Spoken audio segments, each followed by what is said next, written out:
क्या आपने रैंडमली किसी पर चिल्लाया है, बॉस को कुछ बोल दिया, इवन दो इन जनरल आप एक स्वीट इंसान हो?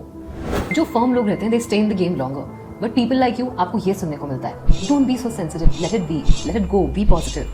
And you are like I am in general sweet, बस कभी कभी आउटबर्स्ट होते हैं, लोग समझते क्यों नहीं है। लेकिन अगर हम ये कभी कभी होने वाले आउटबर्स्ट को कंप्लीटली रोक पाएं और लोगों को मौका ही ना दें कि वो आपके बिहेवियर को क्वेश्चन करे, वो आपको ये सोचने पे मजबूर कर दें कि वो you faking it all along. So here's the truth, emotions are not the villain, you can't heal what you don't feel, your emotions are not your weakness. वो एक डिस्ट्रैक्शन नहीं है, वो डेटा है। आपके इमोशंस आपको कुछ बताने की कोशिश कर रहे हैं। सिगमंड फ्रॉइड ने कहा था, unexpressed emotions will never die, they are buried alive and will come forth later in uglier ways. So let that sink in.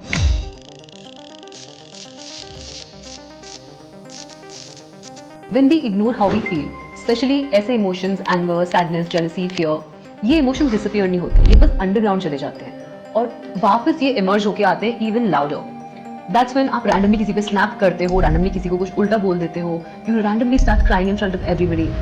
And ये इसलिए नहीं हो रहा है क्योंकि आप ड्रामेटिक हो, ये इसलिए हो रहा है कि जो आपका इमोशनल रेसिड्यू है उसको आपने अच्छे से प्रोसेस नहीं किया था एंड अब वो हर जगह लीक हो रहा है। क्योंकि जब आप इमोशंस को सप्रेस करते हो, स्पेशली जब आपको लगता है कि they are too much, for example आपको गुस्सा आता है, like I shouldn't feel this way, it's not spiritual, या फिर आपको जेलसी होती है and you like I should be happy for others, या फिर आपको डर लगता है एंड आपको लगता है कि यार मुझे तो स्ट्रांग होना चाहिए था। पैराडॉक्स ये है कि हम अपने आप को उन चीजों के लिए शेम करते हैं जो हमें ह्यूमन बनाती है।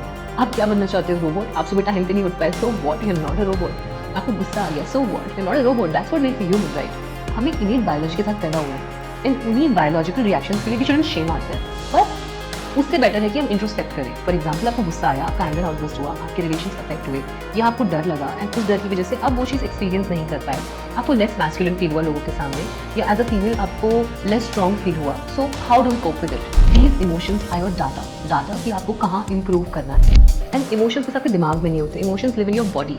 तो जब आप अपने आप को फील करने के लिए कॉन्शियसली अलाउ नहीं करोगे तो आपकी बॉडी उनको वैसे भी फील करेगी। दैट्स वाई जो रिप्रेस्ड इमोशंस होते हैं वो anxiety, muscle tension, insomnia, digestive issues, even auto immune फ्लेयर्स के रूप में सामने आते हैं। आपकी बॉडी हमेशा एक स्कोर रखती है। तो फिर क्या किया जाए? हम अपने बॉस पे, कोवर्कर्स पे चिल्ला तो सकते नहीं है व्हेन वी आर फ्रस्ट्रेटेड, हम सबके सामने रो भी नहीं सकते हैं जूम कॉल पे। तो हम इन इमोशंस को कैसे ऑनर करें without making a mess? Let me show you.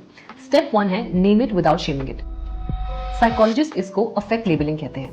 जब आप उन इमोशंस को नेम करते हो जो आपको फील हो रहा है, for example I feel angry, I feel hurt, I feel left out, आप इन इमोशंस की इंटेंसिटी को कम कर देते हो। ये इतनी सिंपल चीज आपके प्री फ्रंटल कॉर्टेक्स को एक्टिवेट कर देती है, जो आपके ब्रेन का रैशनल पार्ट है, एंड ये आपको फिर से कंट्रोल रीगेन करने में मदद करता है। सो नेक्स्ट टाइम जब भी आपके इमोशंस राइज अप हो रहे हैं, don't say I am fine, I am fine, I am fine, let's just like brush it off. Say the truth, even if it's only to yourself. अपने आप को सच बोलो। स्टेप नंबर 2 है create a safe container. हम अक्सर अपने emotions को इसलिए रिप्रेस करते हैं क्योंकि हमें लगता है कि हमें इनको अभी फील करना पड़ेगा, और आप फील नहीं करना चाहते तो आप उनको सप्रेस कर देते हो कि गुस्सा आ रहा है, सडनली बॉस ने कुछ बोल दिया, बट लेट्स नॉट रिएक्ट, अभी रिएक्ट नहीं करना है, क्योंकि अभी रिएक्ट कर दूंगी तो क्या होगा। इस चक्कर में आप उसको सप्रेस कर देते हो। The thing is that you don't need to yell, cry और वेंट इन द मोमेंट। आपको बस एक सेफ स्पेस क्रिएट करना है उन इमोशंस को बाद में फील करने के लिए। दिस कुड लुक लाइक काम से घर जाने के बाद आप जर्नल कर रहे हो अकेले में बैठ के, या फिर जब कोई सीरियस इशू हुआ है आप एक सोलो वॉक पे चले जाओ with music that matches your mood, या फिर एक पिलो लेके उसमें स्क्रीम करो when you are alone. But here's my favourite ritual, a feel and flush ritual. Sit, breathe, feel the emotion fully and then let it go. Goal ये है कि जब इमोशंस आते हैं तो वो फील आपको करने पड़ेंगे, तो आप उनको फील करो and then let them go instead of reacting on them. आपको रूमिनेट नहीं करना है, उसने मुझे डंप कर दिया, उसने मुझे कैसे डंप किया, क्यों डंप किया, उसने मुझे डंप कर दिया, this hurts, oh it hurts, let it go, let it go, let it go.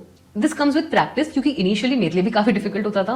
I was like अगर मैं फील करने बैठ गई तो मैं तो फिर फील ही करती रह जाऊंगी and then I need to call 5 people and went to them about it, और मुझे और चीजें याद आएंगी। पर इसको आपको इंटेंशनली करना है, आपको गोल याद रखना है कि आपका गोल ये है कि आपको इमोशंस को फील करके उनको रिलीज करना है। Step number 3, move your body. और ये वन ऑफ माई फेवरेट्स है and one of the easiest also. Emotions are energy in motion, तो अगर वो स्टक हो जाते हैं तो आपको हैवी एंड फॉगी फील होता है।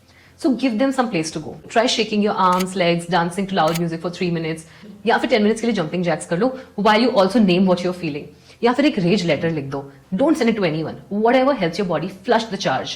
This is especially powerful with anger, an emotion that we are often taught to suppress. आपके इमोशंस आपके एनिमीज नहीं है, वो मैसेंजर्स हैं। वो आपकी लाइफ रूइन नहीं करना चाहते हैं। They just want to be acknowledged, heard and gently let gone of. Because if you don't, they don't disappear. They go underground and erupt later. So instead of burying your emotions, breathe करो, उनको नाम दो, उनको feel करो and then let them go. आपके emotions आपको rule नहीं कर रहे हैं, so don't have that thought, but आपको उनको ऑनर करना पड़ेगा। And this is not weakness, that's emotional wisdom. मैं एक अपनी लाइफ का एग्जांपल शेयर करती हूँ। आई वाज गेनिंग वेट, तो मैं जिम गई and my trainer told me कि you are generally a sweet person, and ये स्वीट लोगों के साथ बहुत ज्यादा होता है कि दे गेन वेट, क्योंकि आप अपने इमोशंस को सप्रेस करते हो। अगर कोई इंसान बेवकूफ है ना, तो आप उसको मुंह पे जाके बोलो तो बेवकूफ है, तो ये मत कर, तो वो मत कर। Be upfront, be yourself. Say if you don't like it, say it firmly, but don't keep those emotions in your body, क्योंकि वो वेट गेन का एक बहुत बड़ा रीजन होता है। I am still battling through that, but while I am becoming that version of myself who lets it out, who says it to people's face, मैं एक और चीज सीख रही हूँ, दैट बैलेंस, कि आपको जया बच्चन नहीं बनना है, आपको रैंडमली किसी को कुछ नहीं बोलना है, आपको लड़ाइयां नहीं करनी है, right.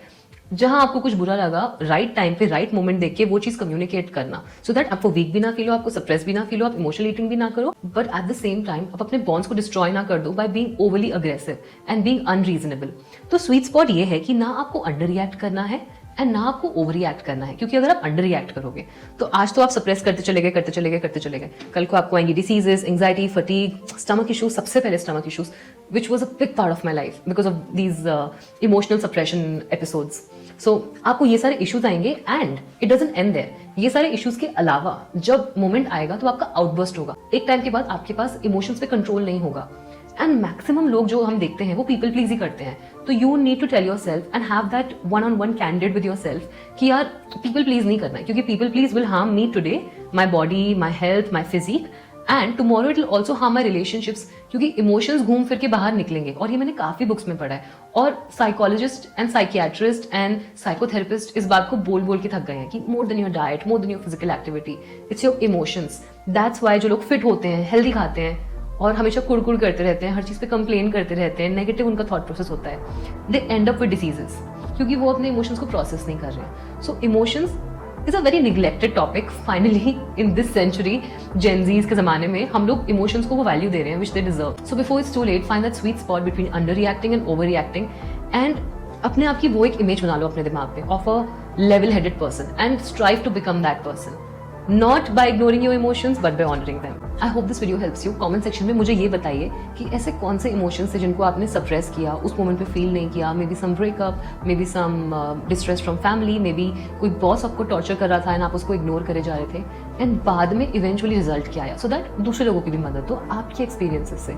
For now, thank you for watching. I'll see you in the next one. Bye.